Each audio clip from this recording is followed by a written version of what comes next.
Welcome back to another episode of Ready, Set, Bake. My name is Raeya, and the purpose of this series is to teach you guys how to make Instagram-worthy desserts at home, even if you may be a beginner. In today's episode, we'll be making this delicious cookie cake. It's chewy, and it's fudgy, and it's everything you'll love. It's perfect for any occasion or celebration, or just a sweet treat. Let's get started.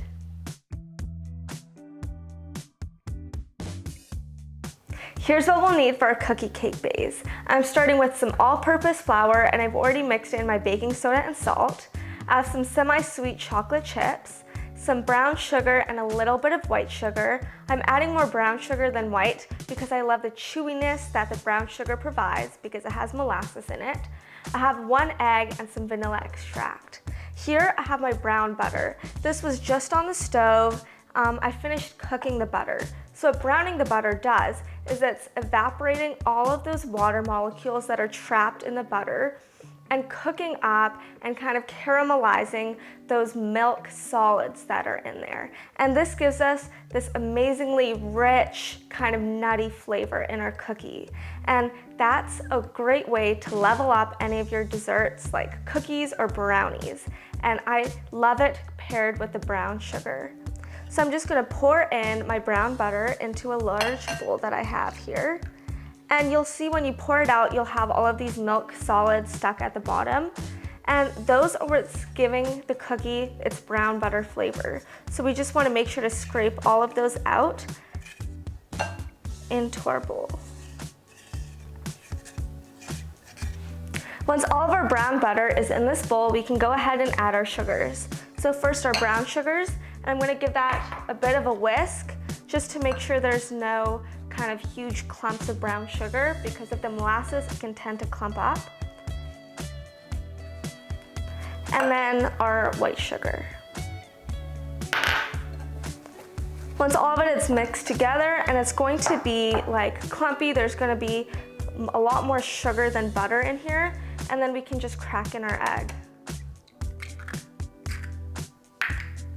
And then once again, just give that a whisk.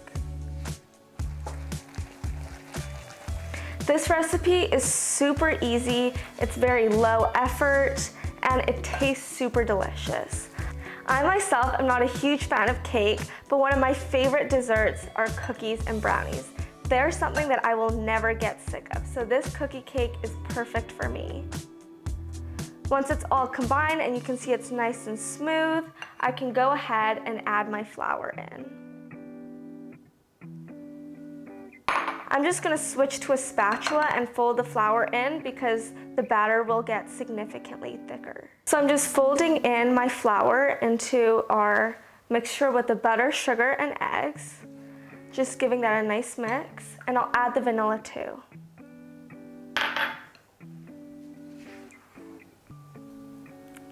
I'm just going in with my hands here to make sure all of the flour is combined so there's no dry streaks, and then we're gonna add our chocolate chips. I'm reserving a little bit for the top of the cookie before I put it in the oven, and that way it'll give us that nice kind of look on the top. Once all of our cookie dough is mixed together and I've got the chocolate chips in there, we can then transfer it to our pan. Here I have a 9-inch pan, and I've just greased it and lined the bottom with a piece of parchment. The piece of parchment on the bottom isn't necessary. I just like to have it just to reassure me that it won't stick. So I'm gonna go ahead and add that into my pan. I'm just gonna plop little dollops all over the sides of the pan, which will make it easier for me to spread out. Once it's all in there, we can go in with our hands and just flatten it out. If you don't want to use your hands for this part, you can also use the back of a glass or a measuring cup, and that will do the trick. Once all of our dough is pressed into our pan and it's a nice flat layer, we can start adding the chocolate chips on the top. You can go ahead and add it all into the cookie dough when you're mixing it if you want, but I just like to do this. I finished adding the chocolate chips to the top, and now it's ready to go in the oven. I've preheated my oven to 350 degrees Fahrenheit, and it's gonna go in there for about 20 to 25 minutes. We want to pull the pan out of the oven just when the center is slightly underbaked. As it cools, it'll harden a little more and it'll give us that nice chewy and gooey center with the crisp edges. That's a good cookie.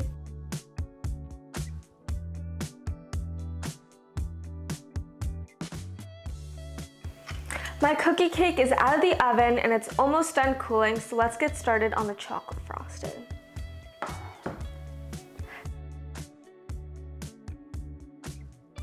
The chocolate frosting we're going to be making is going to be piped around the border of our cookie cake, and it's amazingly fluffy and delicious. So let's get started. Into a bowl, I'm going to put some room temperature butter. I'm going to be completely honest and say I forgot to take it to room temperature, so I just popped this in the microwave for about 10 or so seconds, and you can see it's nice and softened. So that's going to go in here. So once the butter's in our bowl, we're going to cream this up for a couple of minutes just until the butter's lighter in color and it's starting to look a little fluffy.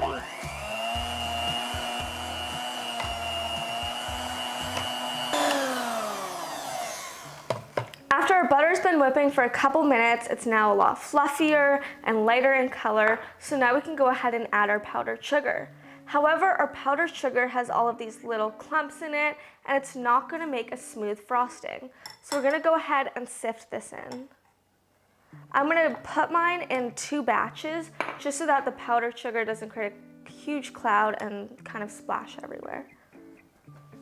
I'm just going to use my spatula just to kind of push it through the sieve. And I'm left with some rock hard clumps of powdered sugar, so we can just go ahead and discard that. And now I'm going to go ahead and just mix this once again. I'm going on low speed to be sure that it doesn't create a huge cloud, and then I'll increase in speed.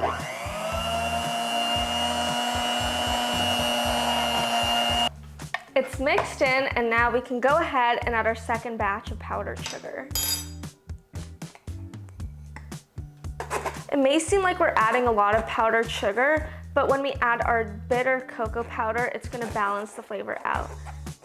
Once the second addition of powdered sugar has been sifted in, we can give it a mix once again.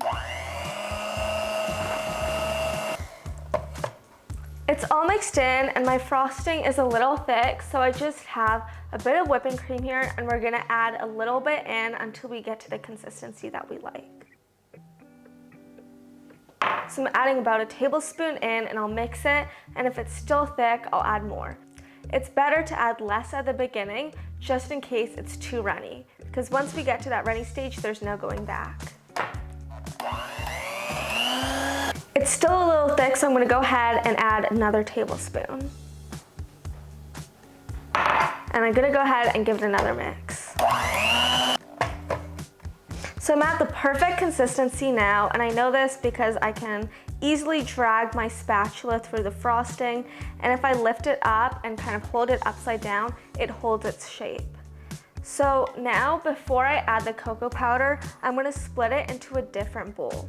I'm going to write a message on top of my cookie cake, so that's why I'm doing this, but if you just want to have the plain border around the outside, feel free just to add the cocoa powder straight in.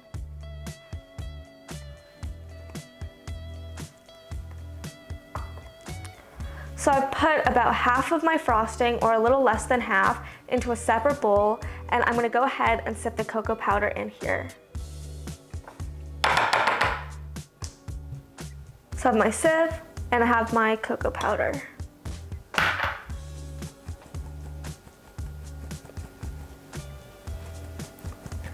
I'm just going to sift it all in there. Once the cocoa powder is all sifted in, I'm going to mix once again on low speed.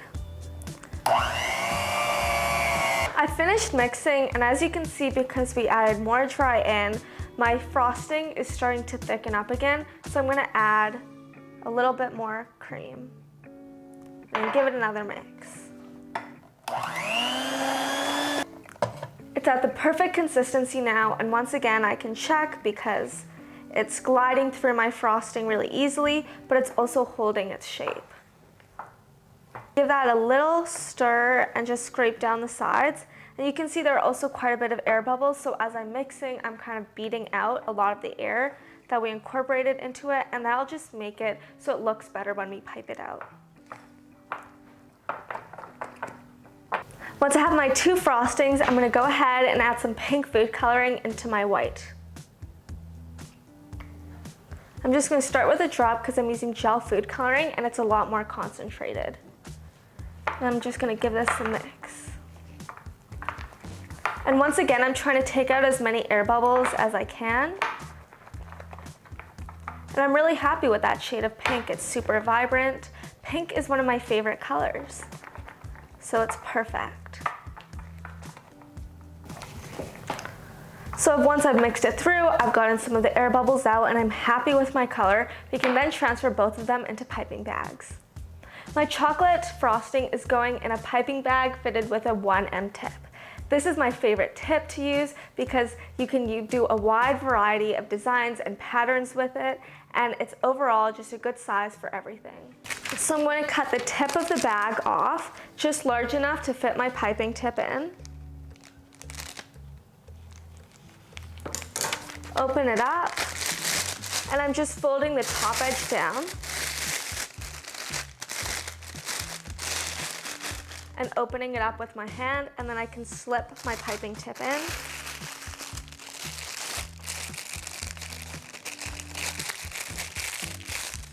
And there we go. And then now I can scoop some of my chocolate frosting into my piping bag. So I like to fold my piping bag over my wrist.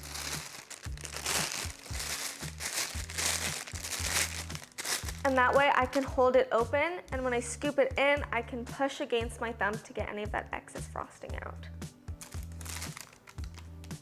So I'm just scooping it in.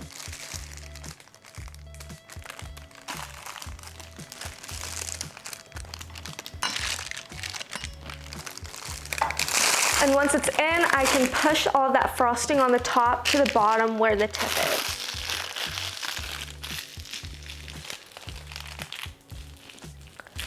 And then once it's down, I can twist the top of the piping bag just so it doesn't leak out of the top.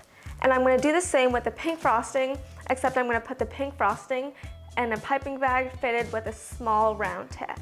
So the small round tip I have here is a number 4 tip. And I'm just going to repeat the same thing that I did with the chocolate frosting. And I'll just scoop that into here.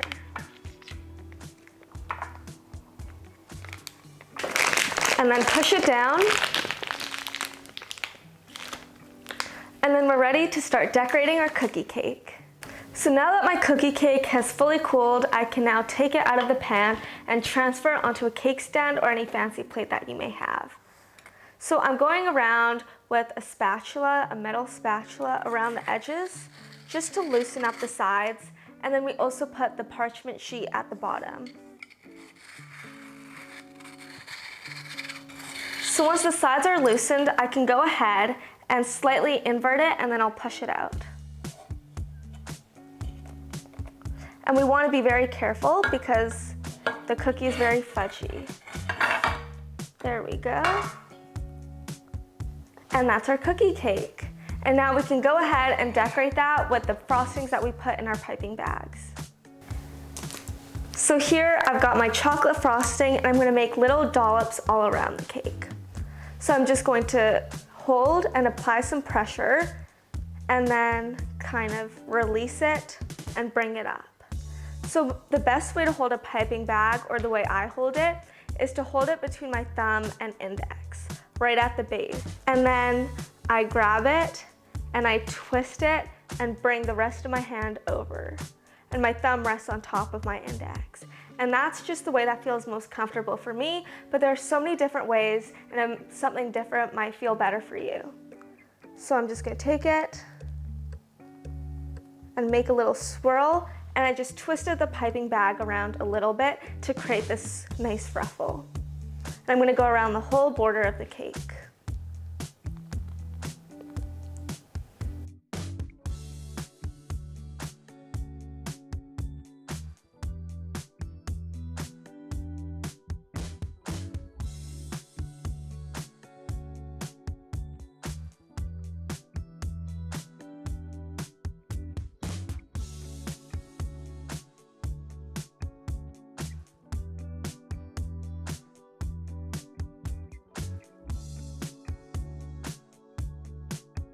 I finished adding my chocolate frosting all around the border of my cake in dollops, and now it's time to write our message.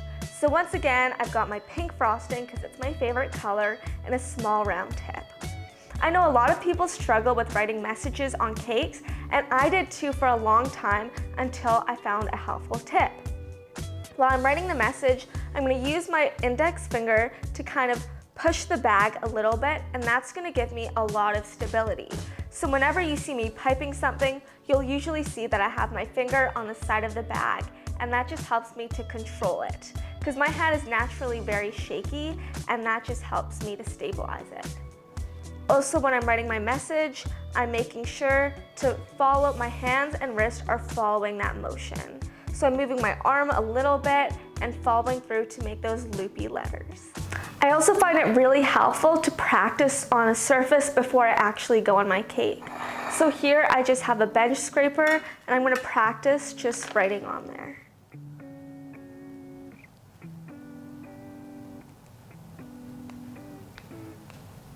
So I've just done one word, and I'm happy with how it looks, so now I can do it on my cake.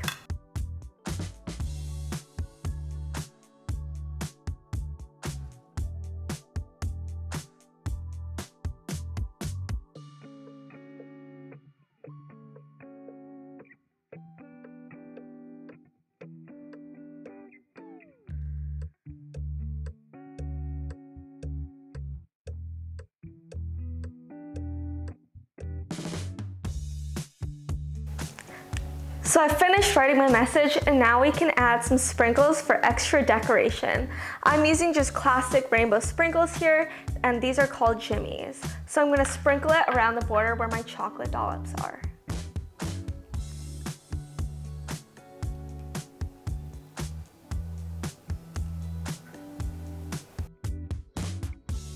I finished adding sprinkles, and the cookie cake is now done. Thank you so much for joining me on this episode, and I hope you try it out. Now it's time to cut the slice. As I'm cutting it, I can just feel it's a nice cut and it's super chewy.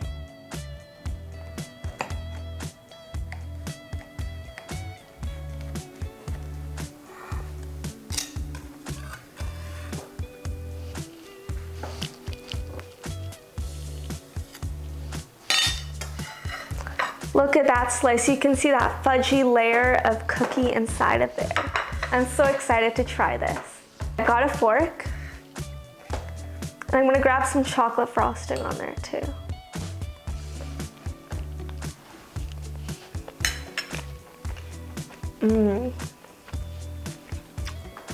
It was so worth the extra effort to brown the butter because you can taste that rich, nutty flavor in there.